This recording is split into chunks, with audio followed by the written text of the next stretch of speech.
It was late in the afternoon, and the sun hung low in the sky, casting long shadows across the earth. The golden light of the setting sun stretched over the landscape, bathing it in a warm amber glow. Jesus and his disciples had been journeying for many days, traveling from town to town, village to village, teaching, healing, and spreading the message of God's boundless love and compassion. Everywhere they went, crowds gathered, men, women, and children, all eager to hear Jesus speak and to witness the miracles of healing that seemed to flow effortlessly from his touch. In every village, the sick were brought to him on stretchers. The blind, the lame, the diseased all reached out to him, seeking healing. The disciples, moved by the needs of the people, followed Jesus with unwavering commitment, assisting in any way they could. They helped organize the crowds, managed the logistics of their travels, and listened intently to the teachings of their Master, whose wisdom and love knew no bounds. Yet, as the days passed, the weight of their mission began to bear down on them. Though they were devoted to Jesus and the work they were doing, the constant demands of the crowds, the endless miles of walking, and the intensity of their encounters were starting to take their toll. Their feet were sore from walking the dusty roads, and their hearts grew heavy with the burdens of those they encountered. They gave everything they had, pouring themselves out in service, but with each day their energy diminished a little more. On this particular day, they had been walking since sunrise, moving steadily from one village to another. The roads were long and winding, cutting through fields of wheat and barley and over rocky hills. As the sun began to sink toward the horizon, they reached the edge of a vast lake, its still waters reflecting the colors of the setting sun. The scene was peaceful and serene, a stark contrast to the hustle and bustle of the villages they had passed through.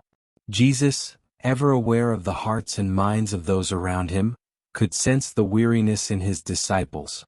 Though they had not complained, he saw the fatigue etched on their faces, in the way they walked, in the quiet glances they exchanged with one another. He could feel the heaviness in their spirits, the weight of the mission they carried and the exhaustion that came from giving so much of themselves day after day.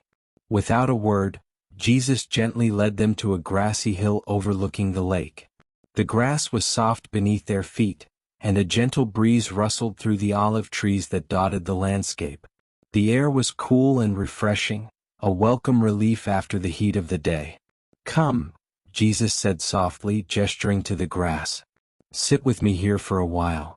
The disciples, though grateful for the chance to rest, were hesitant.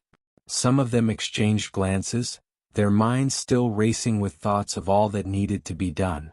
There were more villages ahead, more people waiting to hear the good news, more souls in need of healing. Was there time to stop? Shouldn't they keep going? They whispered quietly among themselves, unsure of whether resting was the right thing to do. But Jesus, as always, understood their thoughts before they even spoke. Smiling gently, he addressed their unspoken concerns. "You are worried," he said, his voice calm and steady, "about all that lies ahead. You think that by resting you are losing time, that there is more work to be done, and that you must keep going without pause. But I ask you, what good is our work if your bodies are too tired to carry it out? What good are your words if your hearts are too heavy to speak with love?" His words cut through the disciples' anxiety like a breeze through the trees. They had not fully realized the extent of their own weariness. They had been so focused on the mission, so eager to help others, that they had neglected to notice how tired they had become. Their feet were blistered from the long days of walking, their minds were clouded with exhaustion, and their spirits were growing heavy with the weight of their responsibilities. Seeing the recognition in their faces, Jesus continued, his voice filled with love and understanding. "Let me share with you a story," he said, settling down onto the soft grass, the disciples gathering around him. "Perhaps it will help you understand."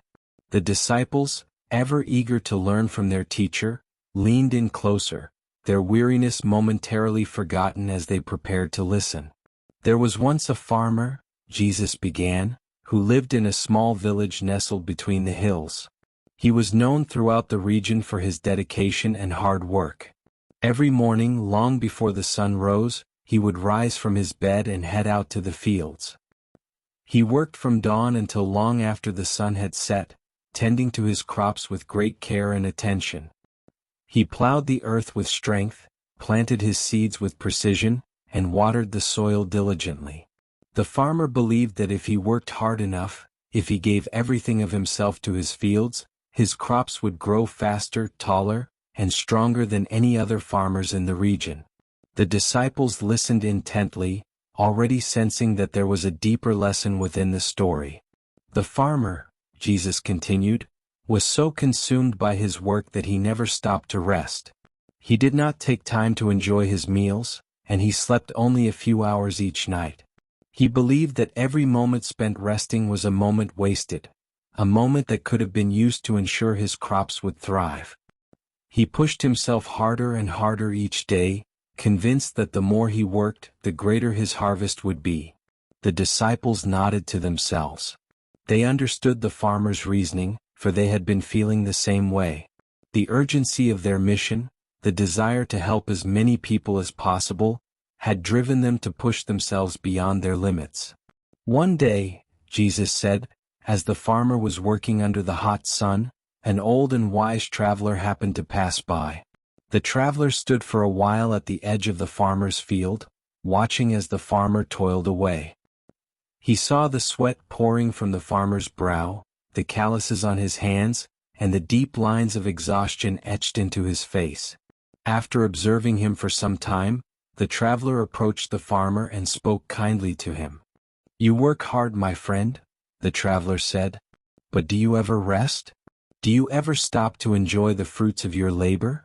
The farmer, wiping the sweat from his brow, looked at the traveler with a frown. "I have no time for rest," he replied. "If I stop, my crops will suffer. Every moment I spend resting is a moment wasted, a moment that could be used to improve my harvest." The old traveler nodded thoughtfully and then asked, "And how are your crops faring?"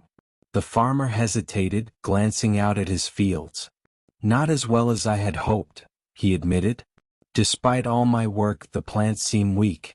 The soil is dry and the leaves are turning yellow. I don't understand. I give them all my time and effort, yet they do not thrive." The traveler smiled gently and said, "Your crops, like you, need rest. The soil needs time to recover just as you do. If you work the land too hard, it will become exhausted and your plants will wither. The same is true for your body and spirit. You cannot force growth by working endlessly. There must be balance, times of work and times of rest." Jesus paused for a moment, letting the story sink into the hearts of his disciples. Around them, the world was quiet, the only sound the gentle lapping of the water against the shore and the soft rustle of leaves in the breeze. The disciples sat in silence, absorbing the wisdom of the tale. The farmer, Jesus continued, looked out at his fields with new eyes. He saw the cracks in the soil, the wilted leaves, the yellowing plants. He realized for the first time that in his relentless pursuit of a great harvest, he had neglected to care for the land itself. He had worked the soil to the point of exhaustion, just as he had worked himself to the point of weariness. The old traveler continued, "The earth is patient. It knows how to heal itself if given the chance. If you water the soil, allow it to rest and tend to it with care, your crops will grow strong. But if you continue to push yourself and the land without pause, you will only bring ruin upon both." Humbled by the traveler's wisdom, the farmer thanked him and resolved to change his ways. From that day forward, he worked his fields with care and attention, but he also took time to rest. He watered his crops, gave the soil time to replenish, and spent his evenings in quiet reflection, trusting that the earth would do its part. In time, his fields began to thrive, and the harvest that year was more bountiful than he had ever imagined. Jesus looked at his disciples with love, his eyes filled with understanding. "My friends," he said softly, "you are like the farmer. You have been working tirelessly, giving all your energy to the tasks before you. But what good is it if your spirits are weary? What good is it if your hearts are heavy and your minds are clouded by exhaustion?" The disciples, moved by Jesus' words, looked at one another. They had indeed been feeling drained, both physically and emotionally. They had been so focused on their mission, so eager to help others, that they had forgotten to care for themselves. They had neglected to rest, to restore their own spirits, and to find peace in the stillness. Jesus continued, God created the heavens and the earth in 6 days, and on the 7th day he rested. Even in the work of creation there was a time for rest. If God himself took time to pause and reflect, should we not do the same? The disciples nodded, a sense of relief washing over them.